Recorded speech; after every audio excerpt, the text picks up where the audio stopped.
Welcome back to the Lehigh Valley Arts Podcast, where we will explore the local arts culture and community in the Lehigh Valley. We'll be doing this through conversations with individual artists, administrators, and organizations. We'll discuss all types of mediums with the goal of enriching local arts culture. Hey everyone, and welcome back to the Lehigh Valley Arts Podcast. I'm Ben, and this week, Elise and I have an awesome conversation with Marlow Rodale. Marlow paints imaginary landscapes, rich in color and texture, to capture the ephemeral world of dreams. The surreal color, combined with the skewing of perspective and geometric form, is an attempt to capture the otherworldly feeling of being in a dream. A world familiar, but not confined to logical conventions or our waking reality. The tantalizing surface texture, perspective, and color all work together to draw the viewer into the scene and evoke a visceral reaction, while an absence of recognizable objects allow the viewer to create a narrative from their own experience. Marlow, welcome to the show.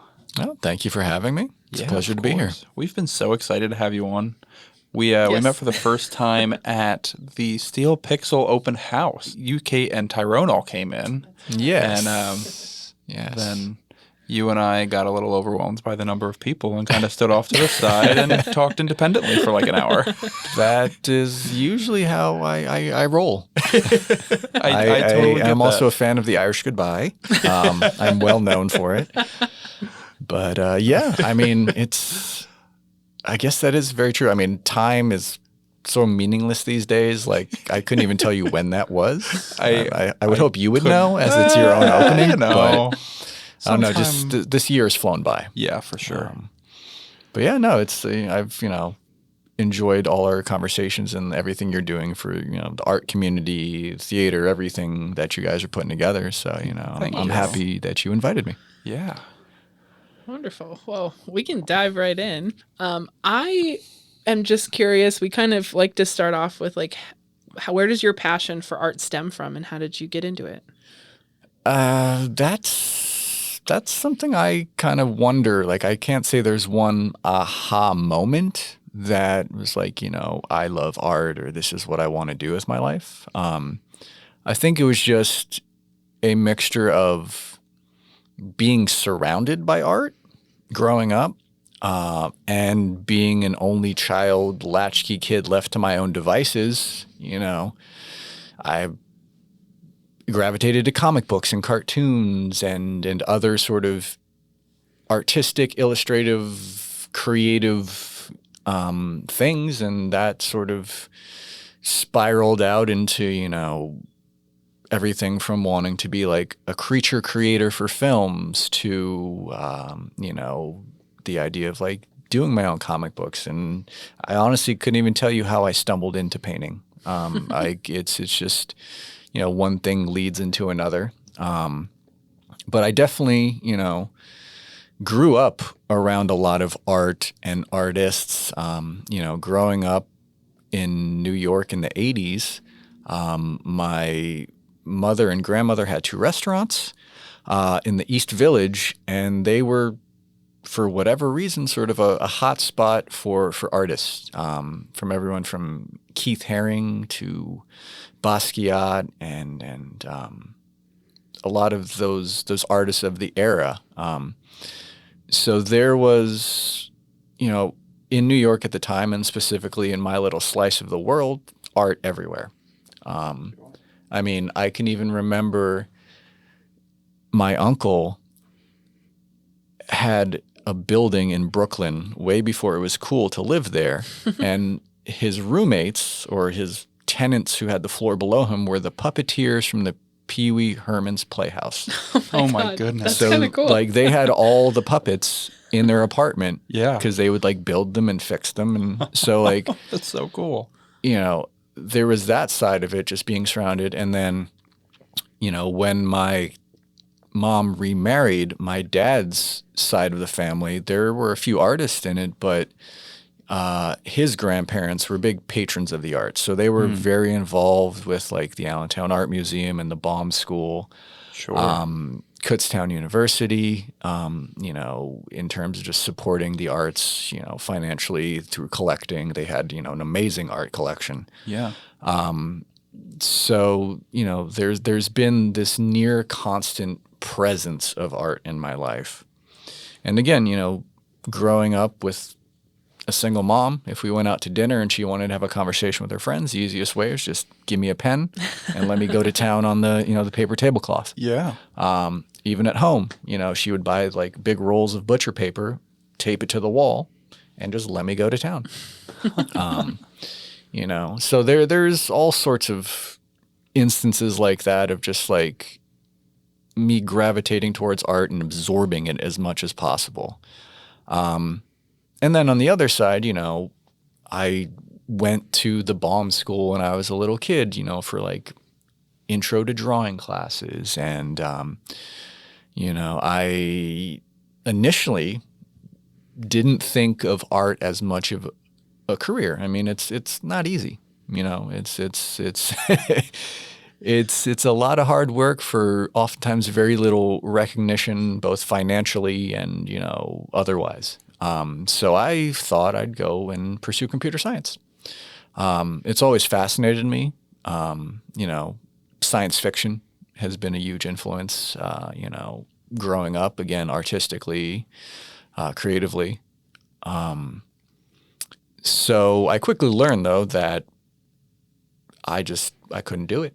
So I actually... Well, I failed out of school, if I'm being honest.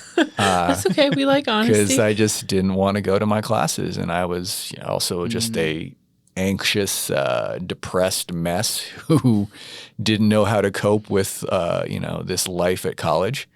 So eventually, after a year or two of struggling, I wound up in LA working in film.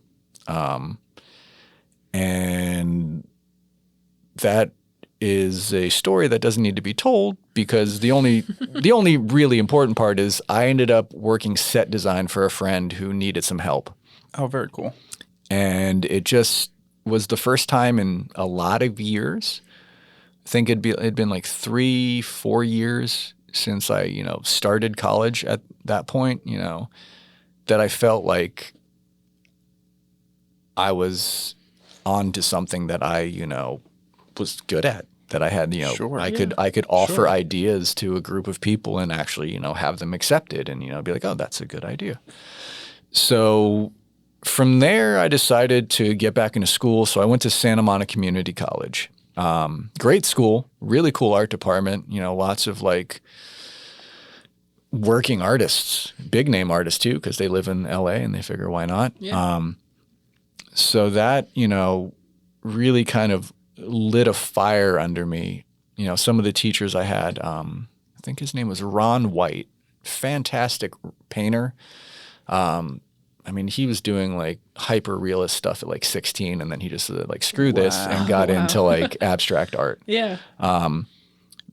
But he was just like one of these guys, no matter what you were doing, he could be like, you should try this, or you should look at this guy, or you should do that. And I think that kind of helped me just kind of let loose of that side of my brain that needs control, which was drawn to the more illustrative stuff, the more, realistic stuff. Mm-hmm. Sure. And really just kind of explore, what's going on in my head, the paint itself. So that was great. I was there for like 2 years, and then my mom had some health issues, so I moved back here and ended up finishing at Kutztown, which was, again, another great school that, has one of the best art education departments in the country. And because of that, attracts a very diverse staff of, all disciplines and backgrounds. And that was another place where, because I had sort of felt this guilt about my first round of college, I buried myself. Like when I was at Santa Monica, I was taking 6 studio art classes, and I would sit in my living room in a circle with all my projects around me every night, and just like every 30 minutes I would turn and move to the next one. And I did the same thing at Kutztown. I was taking like, I think 15 to 18 credits a semester. Sure. Of mostly studio art classes, a couple, political science classes thrown in for something different. But so, that immersing myself that deeply, and I think also having had some time to live and experience some things, kind of helped me give, shall we say, form to, what it is I do now. Totally. When you were at Santa Monica or at Kutztown, what was your focus? Was it painting, illustration? When I got to Kutztown, I did focus more on painting. When I was at Santa Monica, it was still a lot of my gen ed classes. Okay. But, coming from, sort of learning to draw from comic books, a lot of illustrative stuff, drawing, graphite, color pencil, stuff like that. Sure. But there was just something about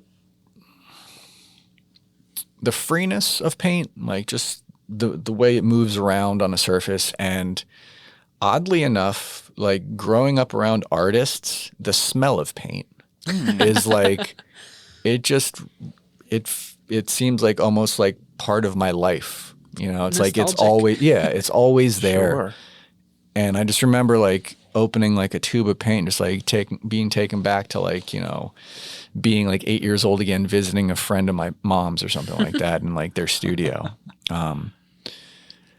So yeah, it wasn't probably until my last semester at Santa Monica when I really started getting into painting, playing around with mostly acrylic at the time. Just because, I was living in a tiny apartment and couldn't really deal with the mess that is oil paint at the time. And yeah, I guess at some point in there, I decided to just jump into oil. Because there was actually a gap of about, I want to say 2 years between coming back and then going to Kutztown. Okay. So yeah, that was just a kind of this weird period of floating around, trying different things. Because I'd got sort of this base of all the sort of intro to things. So it's trying different mediums, Right. different styles. And I think that's where Kutztown really helped. Again, I had another professor there, Mark Mahosky, who, he's not my favorite person in the world, but he knows what he's doing, He was, again, one of those guys where if you're doing something, he'd be like, check out these 4 artists, and that's all he'd say. And you go look at them, but you would always come back and be like, all right, that's what I'm trying to do. Or, that's a way to do the thing that I'm trying to do. Sure. Art education is weird because, there's obviously rules of value, all that stuff, and all the nitty gritty kind of how to use things. But part of it too is building this database of visual language, Totally. Mark making, colors, color contrasts, and all these things, just they are unique to an artist as a fingerprint, and that's as much it is learning how use a colored pencil and do a nice grayscaled 3D realistic apple. You also have to discover yourself, discover why do you make art, what are you trying to say, what are you trying to do, what is the medium to do that. And yeah, I would say, I was lucky enough to have some guidance along the way to get me to a place that I've had a modicum of success and I feel proud, I guess, of the things I make. That's awesome. What leads you to expressing what you would like to through your art in those mediums? I chuckle whenever I think about starting this sentence because most people kind of laugh it off, but it's true in a weird way that one of my biggest influences in wanting to make art was the movie Mary Poppins. Ooh. Yeah. That scene when they jump into those sidewalk chalk drawings. Yeah. Being a little kid, that you felt like you were sucked into them. Oh, for sure. You felt like you were there, and it was this real world that you could participate in.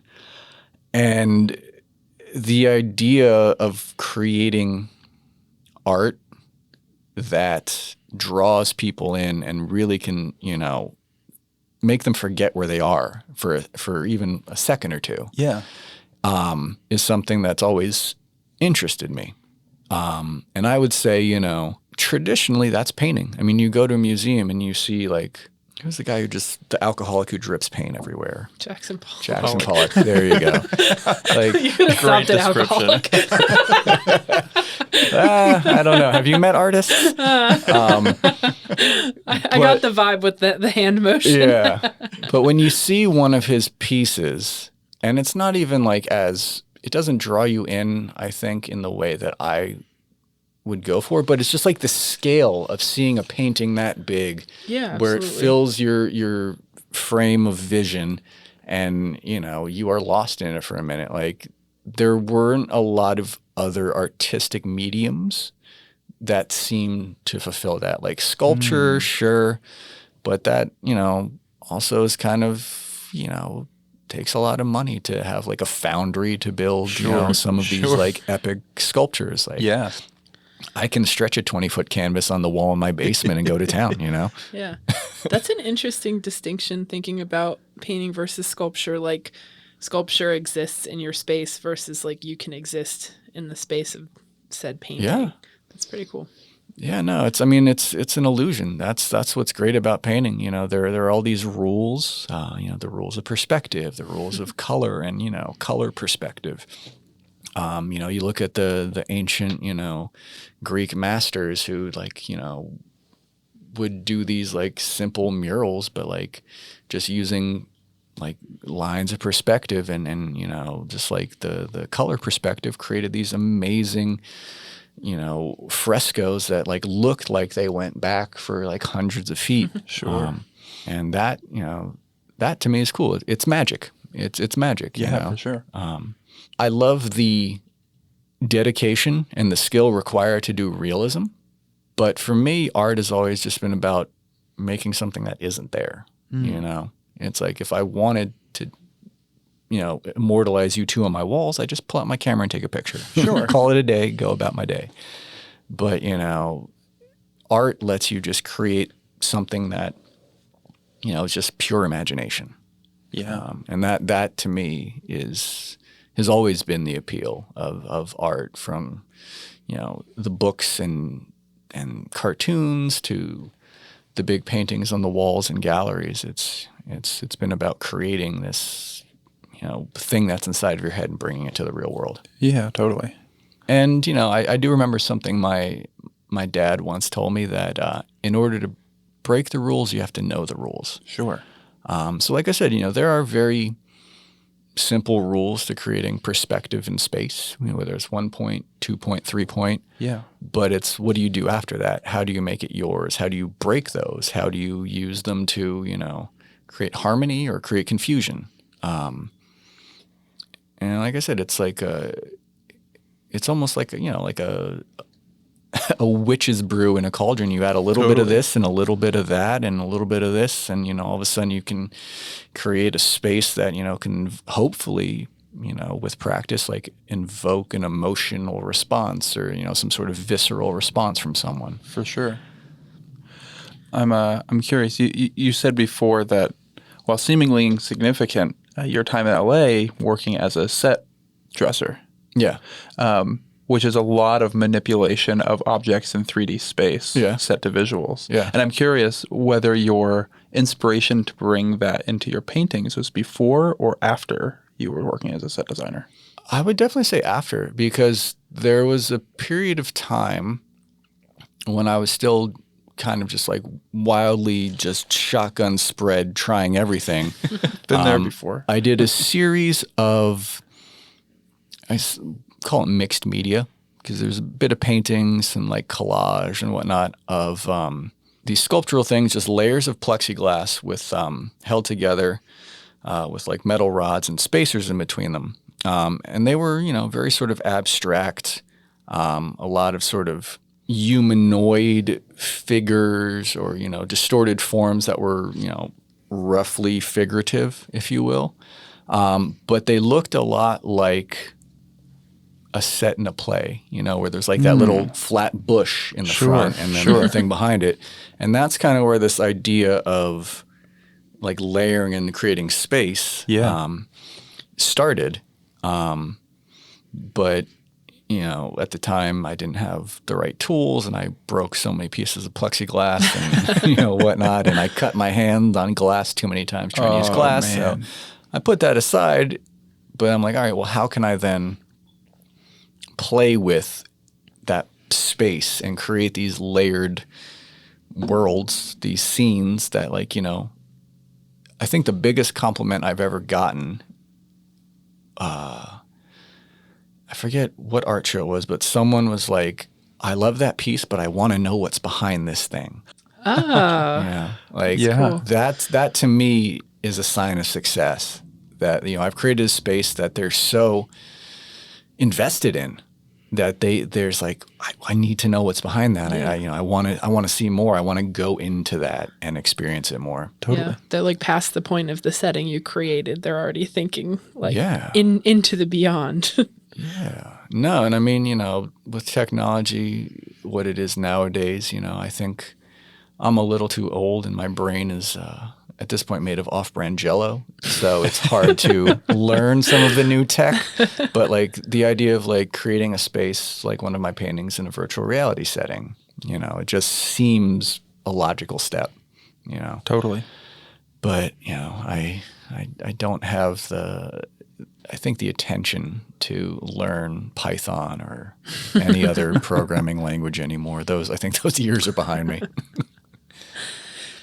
So speaking of your paintings and this kind of like alternate world that you create, what would you describe this style as? Because I have had this phrase that since the first time I saw your paintings has like stuck in my head, but I'm curious what you categorize it as, or if it Okay. even fits in a category. That's a good question. You know, because I think it has been a difficulty for me, you know, because people tend to be drawn to people that are doing what they do because it's a great way to share ideas, share connections, you know, oh, well, you sold this painting to someone, I do stuff like you, maybe they'll want to buy my painting type thing. And I mean, that's networking. There's nothing wrong with it. Sure. But I will say I've certainly been hard pressed to find a, shall we say, art movement or sort of Instagram hashtag that really encapsulates what I'm doing. I mean, I like the idea of like pop surrealism. Oh, I like that a lot. Because I definitely have, you know, drawn from the idea of like Dali with creating these, again, using just the rules of perspective and things like that. I mean, it looks right to your eye because all the lines line up and everything works, but it's also these things that just can't or shouldn't exist. I mean, which is basically the definition of surrealism. But I also use, you know, very contemporary, poppy, bright colors. But even then, like, that's pop surrealism is like a lot of what you see in like Juxtapose Mag or those like, you know, that kind of like street art inspired stuff. And I love that stuff, but I don't know if I'd even say I fit into that. Like, I did have a friend who used to call my stuff Farmertron because there's like elements of landscape, but then like the lines and stuff, like he said, were like something out of like the Tron movie. And like, I can't say I disagree with him, but I don't know if that's going to catch on. But maybe it will. Hashtag Farmertron, guys. Come on, let's get it going. Oh, I really like that one too. So what was your description? I always like when I look at your work, the phrase that always sticks in my head is like abstract futurism, like this kind of alternate reality. But then you mentioned the title of the piece that you want to talk about today, and it kind of fit into that in terms of like a dystopia or like some sort of just like geometrically perfect landscape that I don't know, like I can't quite, it's not abstract, but it's not quite right. Like, I don't know, something about it just fits. You're not far off. Like futuristic. Cubist futurism? Cubist futurism. No, you're not far off at all. Like, I definitely, you know, I do use futurism as a tag in store quite often. And I 100%, you know, If it's sci-fi, I've probably read it. You know, I grew up loving the stuff. I still love the stuff. I watch it on the regular.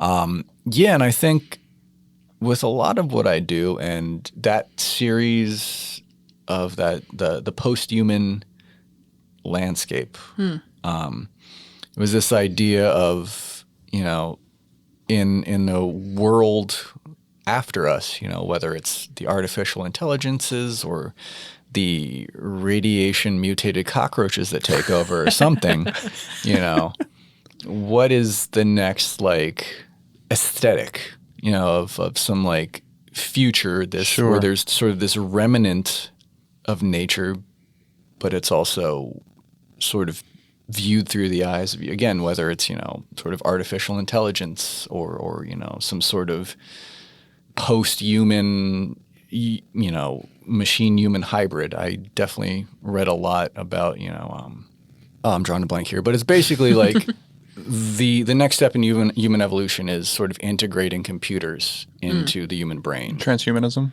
Yeah.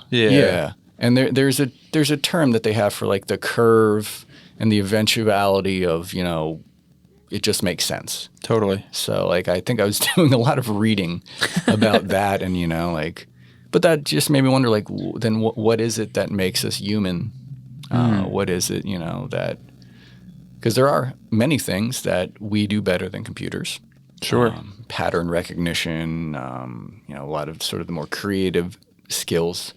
But, you know, if we had the processing power of a computer, like what would we create? How would we see things? What would be, you know, what would make us happy? For sure.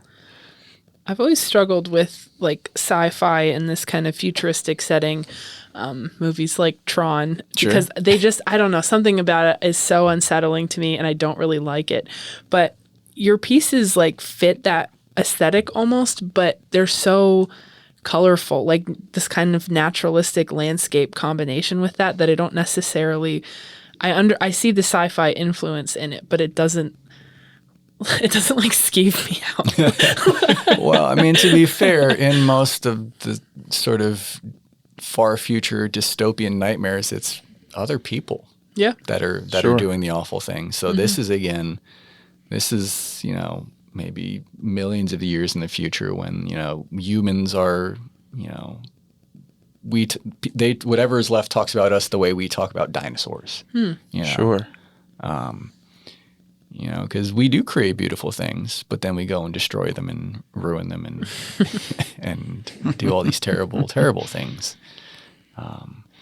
Your work reminds me a little bit of how Jules Verne describes reaching the center of the earth and Journey to the Center of the Earth. Yeah. Kind of this, I guess that's a sci-fi novel. Yeah, I'd say so. I mean, I remember, I don't know if I saw that movie, but they did The Time Machine. Not the remake in like the 90s, but the original one. Yeah. And that one, like the futuristic cities, like as he's like passing through time, like Sure. Oh yeah, there's, like I said, there's influences everywhere. Like I'm a firm believer, no matter what you do, anything you make is just a self-portrait.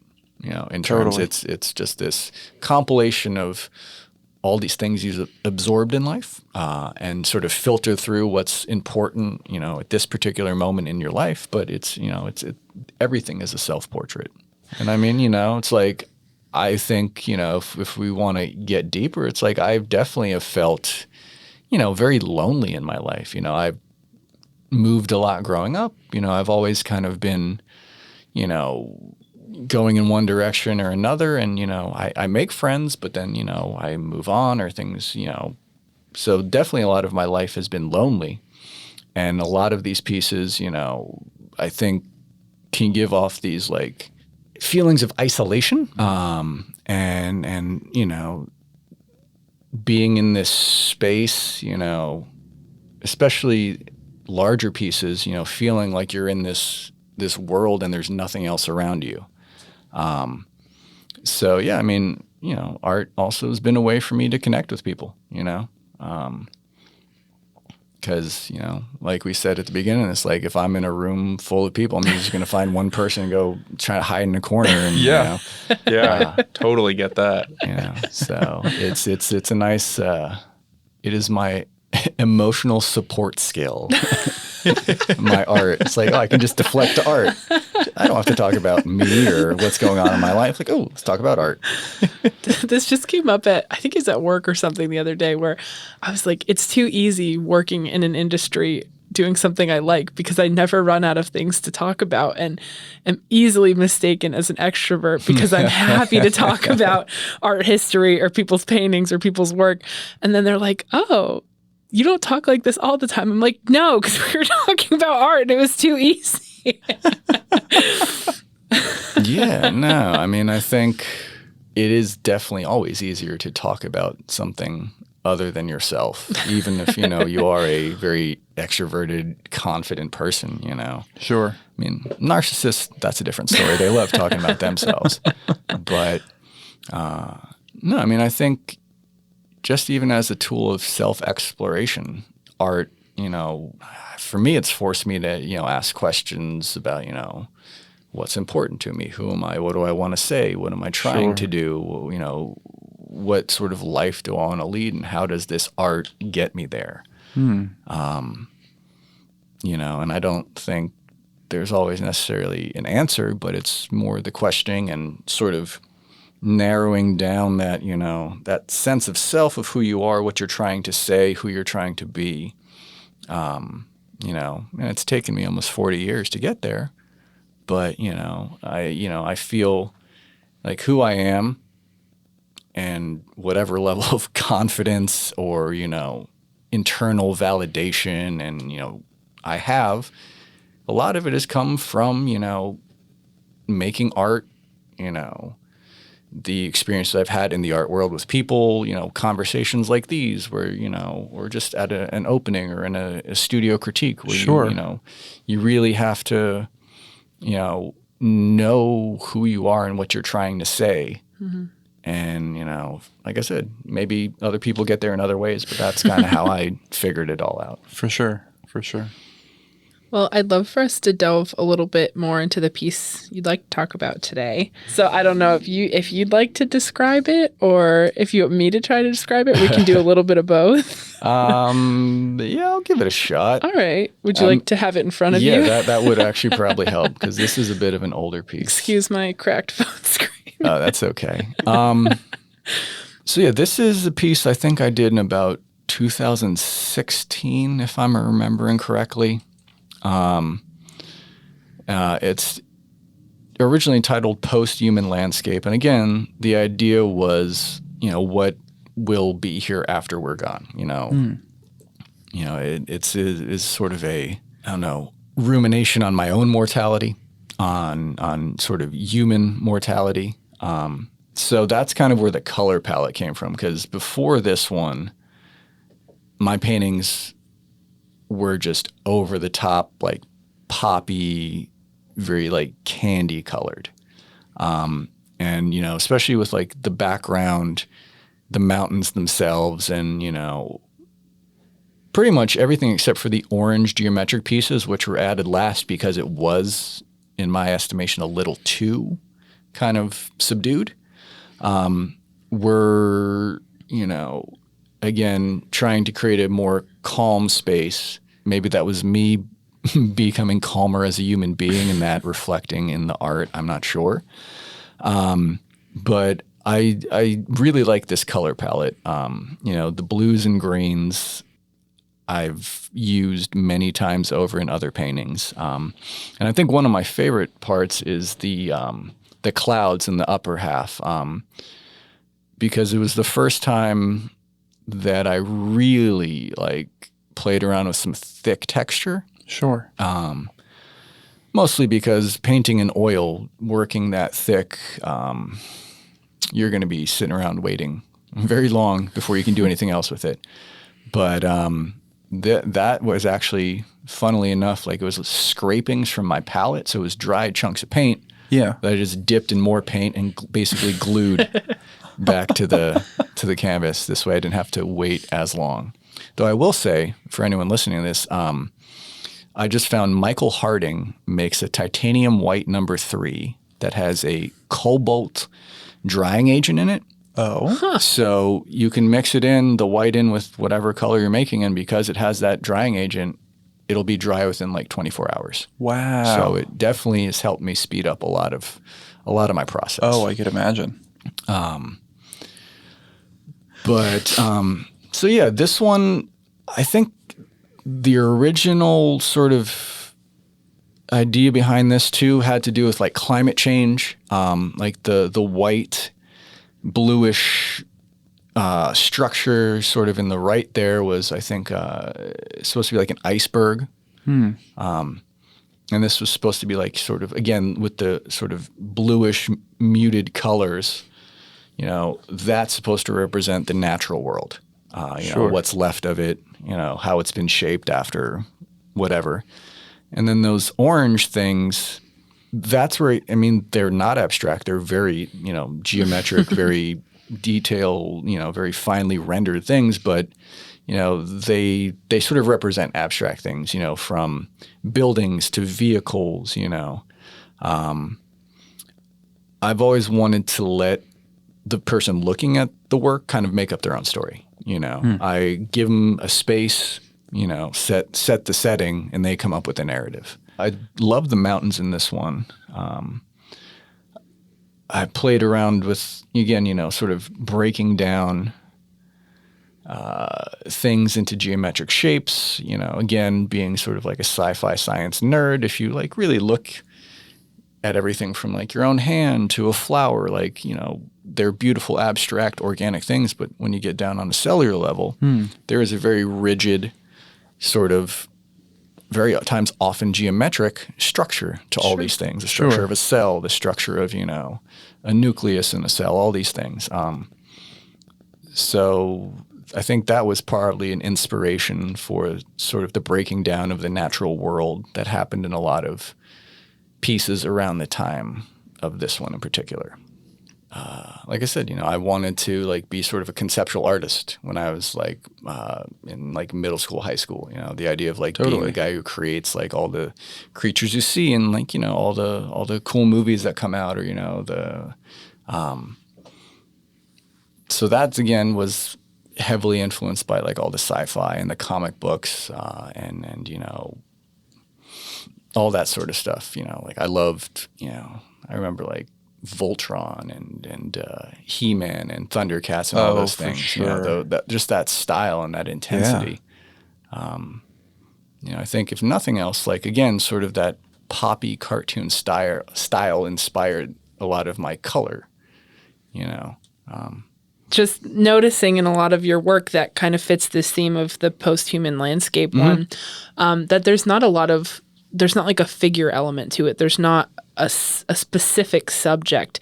And I know you mentioned in the landscape piece that you like to kind of leave a lot up to the viewer and their imagination. But what's the inspiration behind or the motive behind just creating the setting and then not necessarily creating a subject figure to the piece?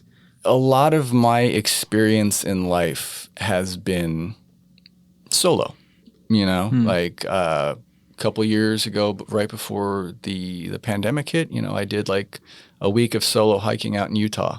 So there's always just been that element of me in this space as the viewer, as the, you know, the one taking it in. And there's not been other people there, you know, even to reference it. But I think deeper than that, you know, going back to this idea of creating your own narrative, you know, and I guess it, you know, obviously it varies from culture to culture, but like images, whether it's like something as simple as like a guitar can mean so many things to so many people, you know. Right.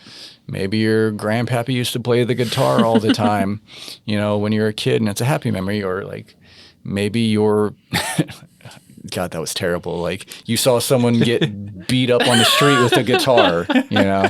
So, you know, these images, these representational images have some story attached to them. Sure. And it's hard to tell how people are going to react, you know, because you don't know their personal narrative. So that's why, you know, I've tried to create spaces where I use color and line and more of sort of the compositional tools, you know, if I want to create a very anxious space, there are ways to do that with, line and color choice. If you want to create something calm, same thing. So create those spaces and see what comes out of people.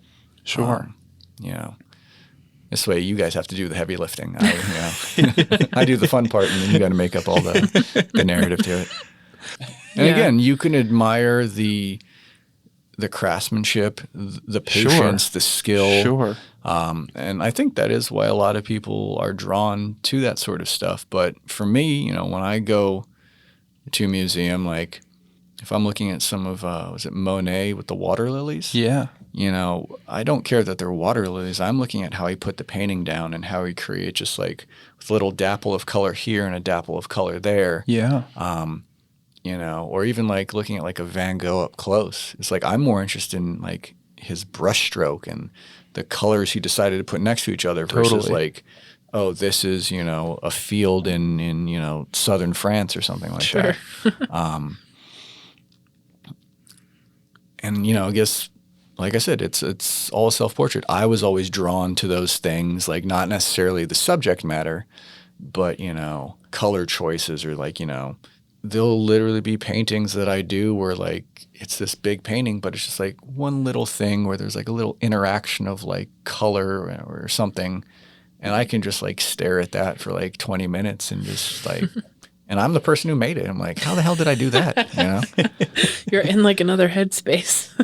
Well, yeah, but it's also, I mean, we touched on this briefly before we started, but a lot of people have a very sort of streamlined process to their art making. Yeah. Where it's like, they start with a sketch, they work it up bigger, then they do this, and it's like they have a vision from the moment they touch their supplies. I am quite the opposite, where I never really have anything planned out. Most times I start a painting with just a palette knife and just like white paint across it and like try and at least, I don't know, create what looks like maybe, this is a dimensional plane of some kind. But from there, with just by applying with the knife and scraping, shapes start to come out.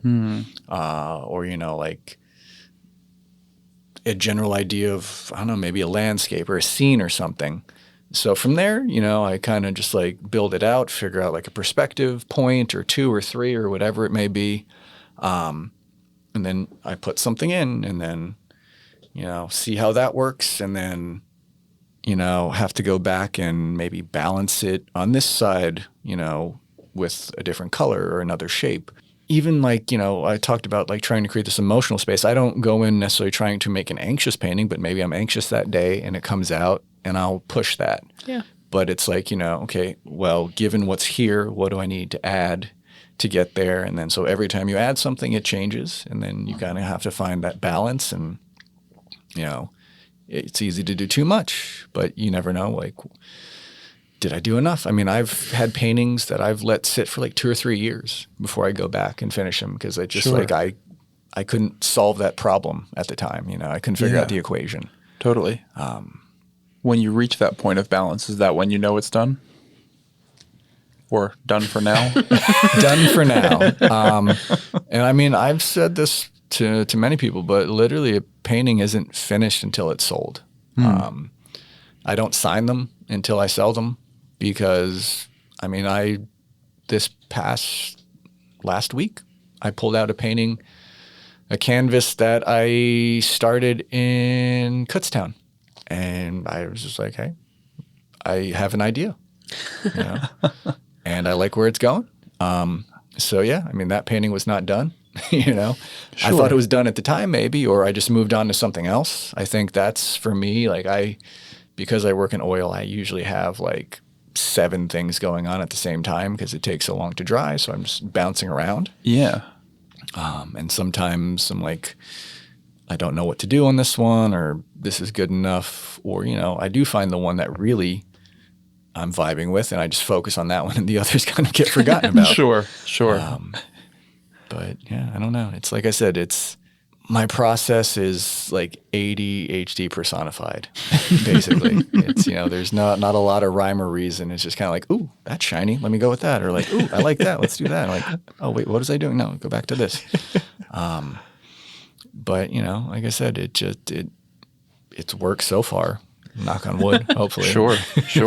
Do you still fit into that kind of mentality? Like you mentioned before when you were in school taking studio art classes of like having all of your artwork set up around you. Are you like actively working on multiple pieces at a time? Yeah, I currently have, they're smaller pieces because I'm working with a new color palette and I'm trying to do a little more academic stuff. Like basically, I don't know, I've been trying to get better at color theory.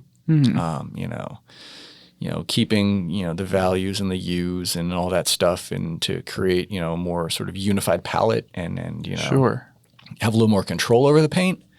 But yeah, I still have 9 pieces I'm working on right now. Wow. Jeez.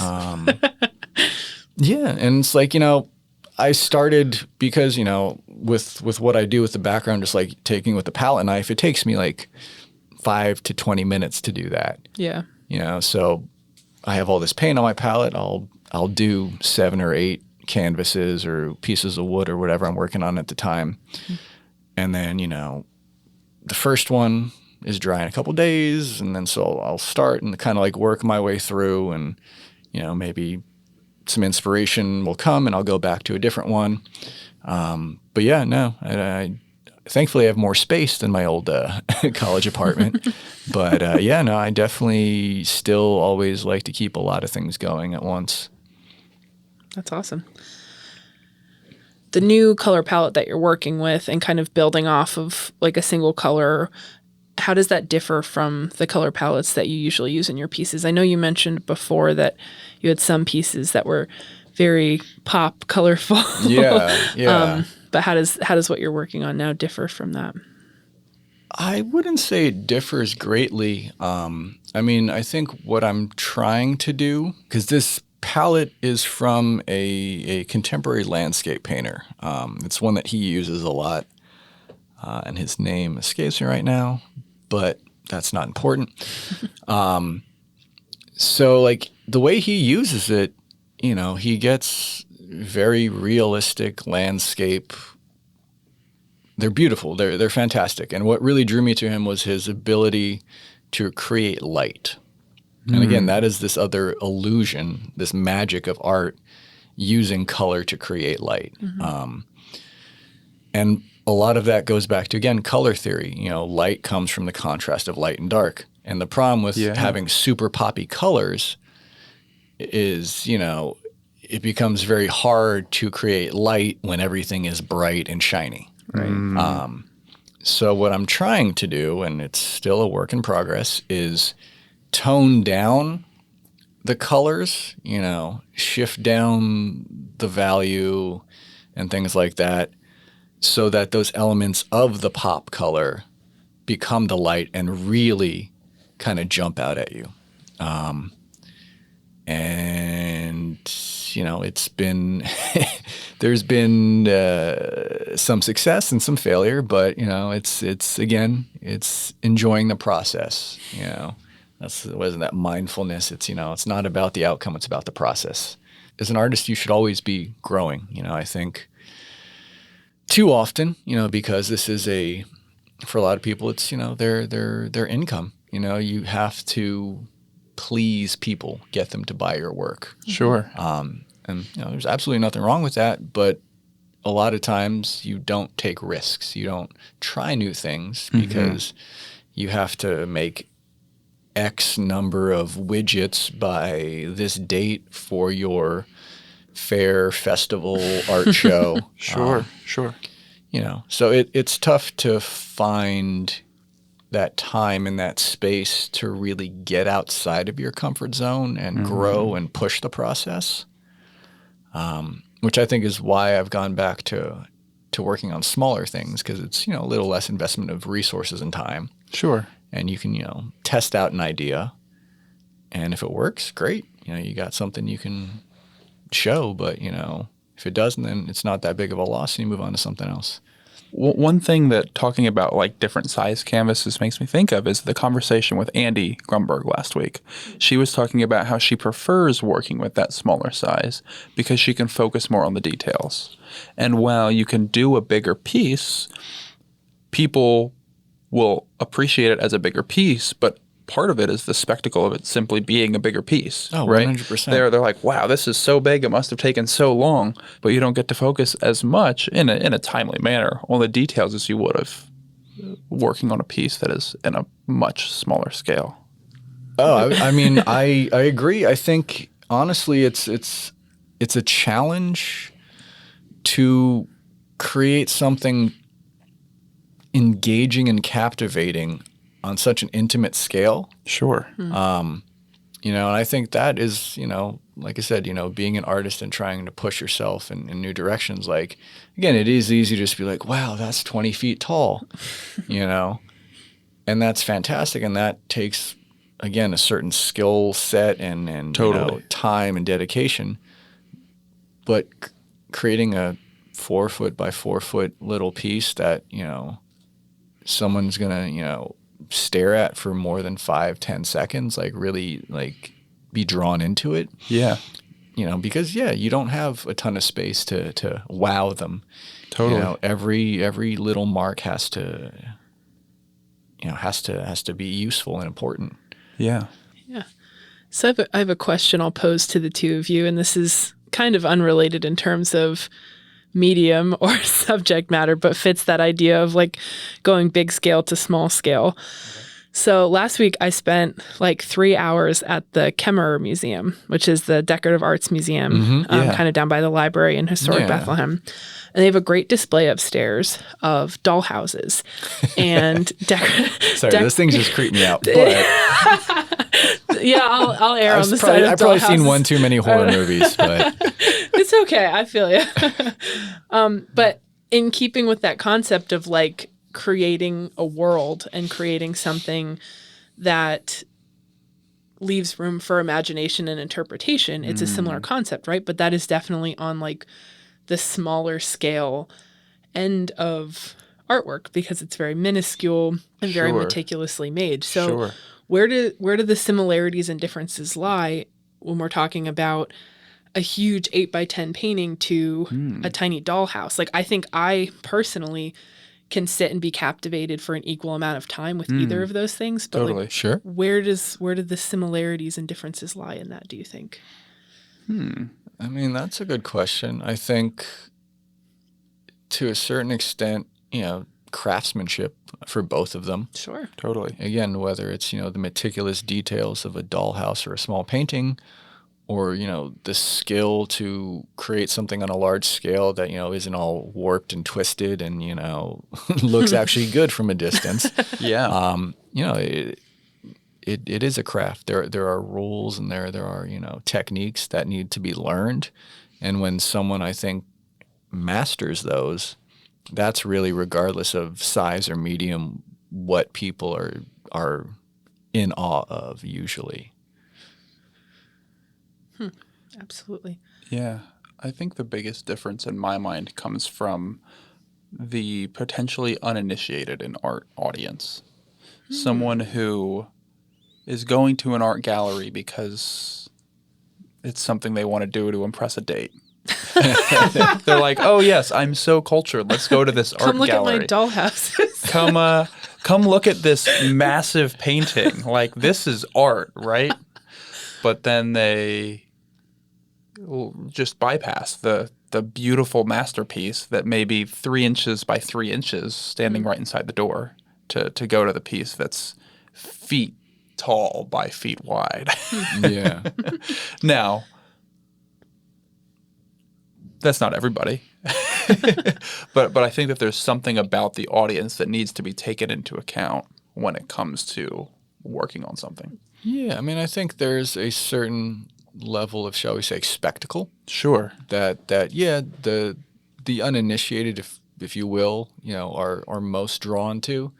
Like, I mean, not to knock anyone's fun, but like there's this guy, I think his name's Caleb something. He's like the guy who puts paint in a bucket and spins it over canvases. It's like, I mean, the stuff he makes end up looking like what you buy at Walmart or Target in the art section. I'm sorry. You know, I don't disagree. I mean, but again, it's the spectacle of him like slow-mo videoing, you know, this paint bucket spinning. Totally. That is really why he gets, you know, the thousands upon thousands of clicks on all the social media and stuff. Like, Sure. You know, the end product itself isn't all that fantastic. I mean, anyone could have released that bucket of paint and created something like it. But again, it's the performative nature of it. Totally. But again, you know, in terms of craft, like, you know, being able to film and edit that in a way that is, you know, captivating and engrossing. Sure. You know, that's just another sort of craftsman, even if, you know, again, shall we say the painting side, if you will, is sort of, you know, amateurish, you know.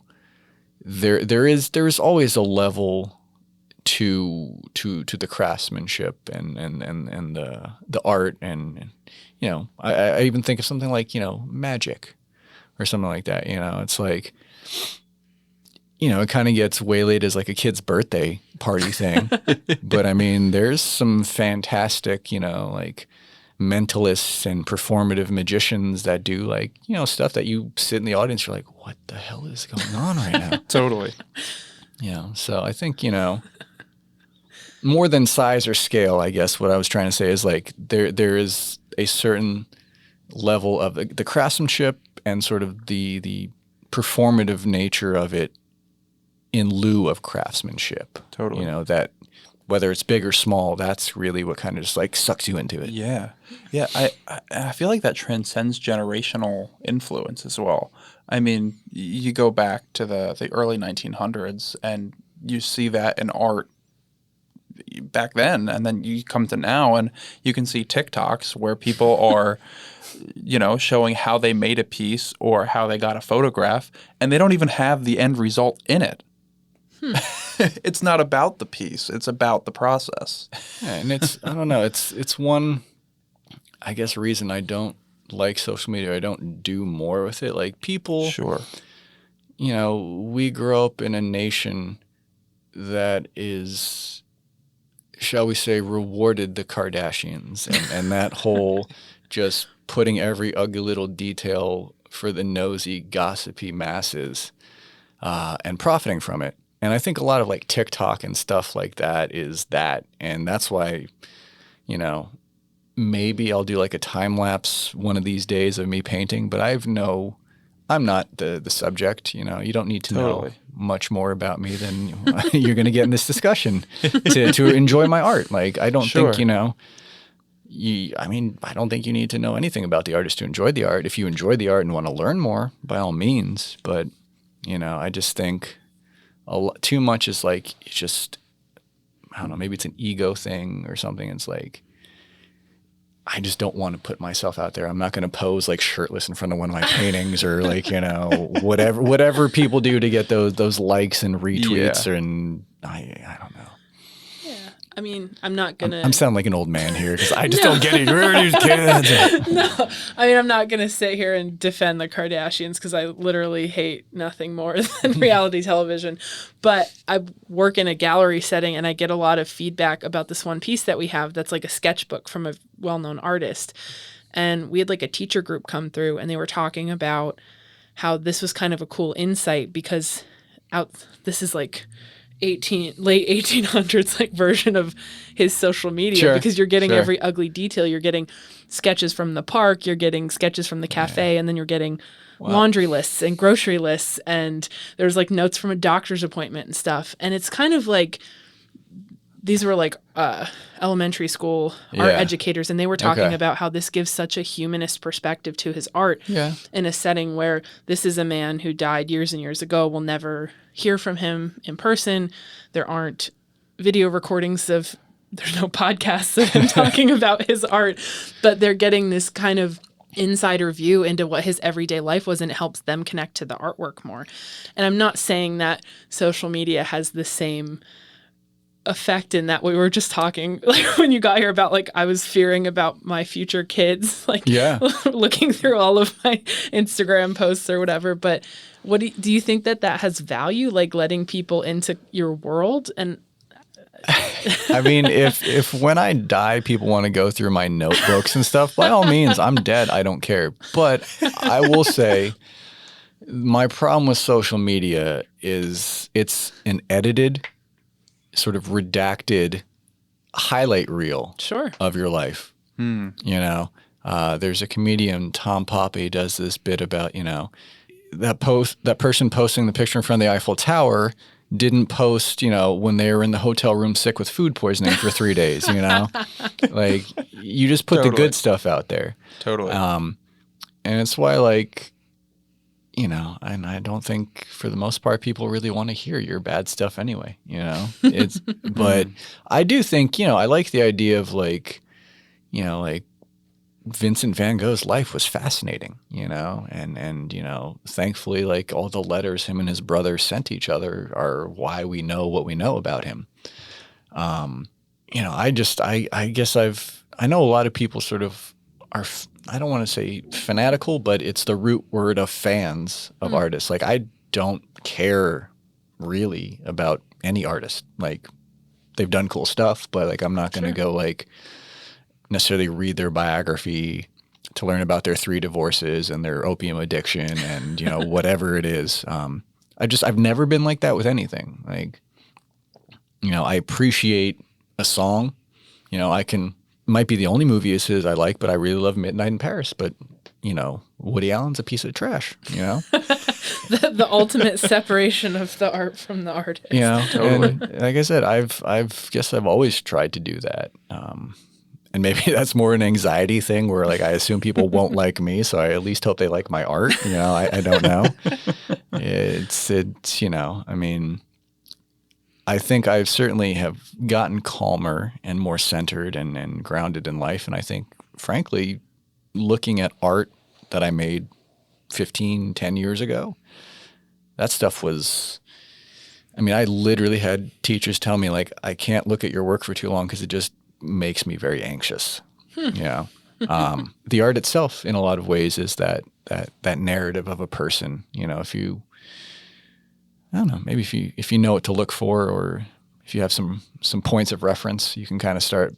You know, I mean, there's in art therapy, there's that, you know, whole sort of reading sort of people from, like, you know, things that they may do, you know, like you have a kid come in and sketch and you like, oh, well, he has problems at home type stuff. You know, so I'm sure there's a science to it. You know, if someone really wanted to psychoanalyze my art and tell me who I am, that's our next episode. I'd be more than happy.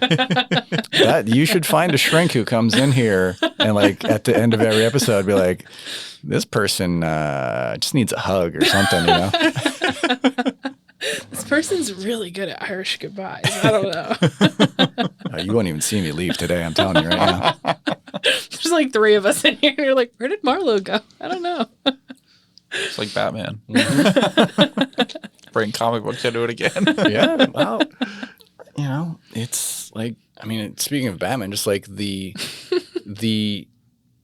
visual style of that, it's like, you know what it is. Like, totally. You see the color scheme, you see whatever it is, you know that's Batman, or that's, you know, a particular artist who, you know, this run of Batman. Totally.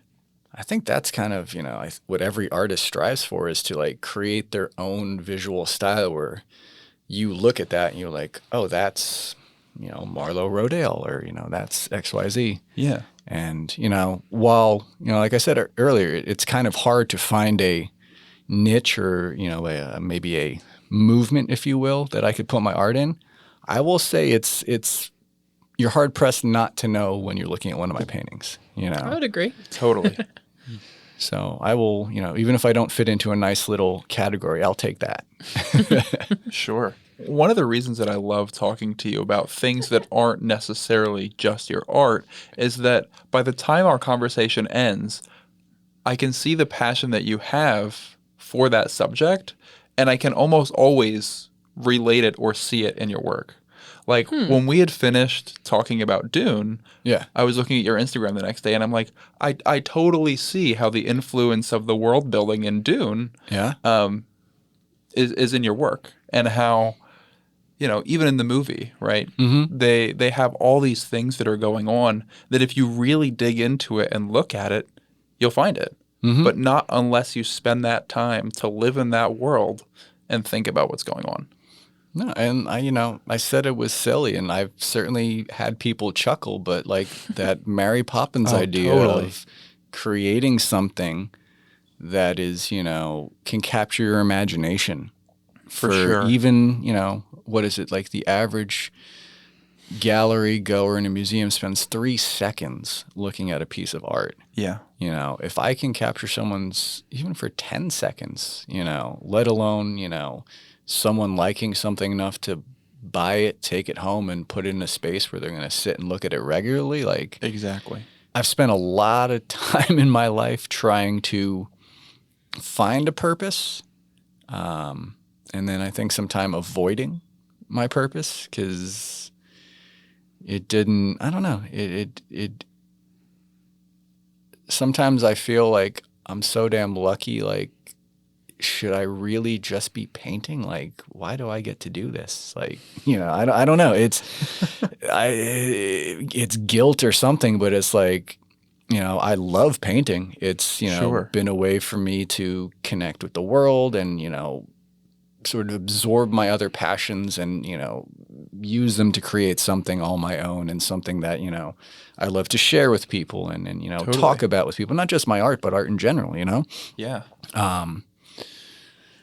So yeah, it's just, it's so weird to me that this kid who used to sit under tables while, out to dinner with my mom and her friends, doodling just to pass the time, gets to do this now, and people like looking at it, and people, if they've made it this far, want to listen to me ramble for however long this is about what it is and why I love to do it. It's like, I think that's something that, I am grateful for, like I said, the community that art has, introduced me to, and the people and the experiences. Like I said, sometimes I just wake up, I'm like, how the hell did I get this lucky? Well, Marlow, if people want to find you, where can they see your work? Well, I am on Instagram.